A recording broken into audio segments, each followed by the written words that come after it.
माझी कंडिशन अशी होती पहिल्या दिवशी आलो तेव्हा की मी बोलतो की नाही बोलतो, हेच मला सगळ्यात मोठा विचार होता माझ्या मनात.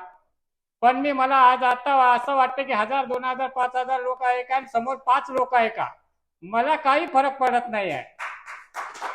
तर ही शक्ती फक्त सुषेण महाराज यांच्याकडूनच मिळालेली आहे. मी सध्या करमाळा येथे नायब तहसीलदार आहे आणि शासकीय सेवा बजावताना भाषण हे एक अविभाज्य अंग आहे. कोणताही कार्यक्रम असो नसो त्याच्यामध्ये आम्हाला भाषण करावंच लागतं. प्रत्येक वेळेस भाषणासाठी मागं लपणं हा माझं वृत्ती बनली होती आणि आत्मविश्वास नव्हता की मी भाषण करू शकतो. जेव्हा युट्यूबवर सरांचे व्हिडिओ बघितले की बा भाषण सहज करू शकता, ते मला खोटं वाटायचं. जे बा 3 दिवसात बोलू शकता.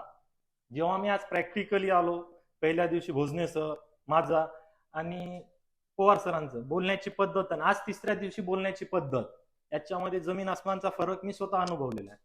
या प्रशिक्षण स्थळी मी सरांचे मार्गदर्शन मिळाले.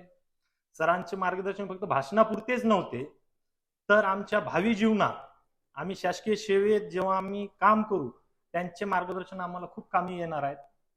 जी सरांची शिकवण्याची पद्धत आहे, भाषा शैली अतिशय साधी, सरळ, सोप्या भाषेत.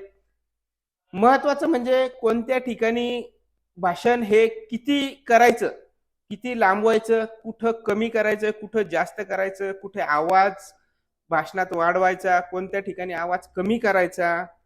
आता अशा सर्व प्रकारचे मी तुम्हाला सांगितल्याप्रमाणे सर्व ठिकाणचे मी भाषण करू शकतो.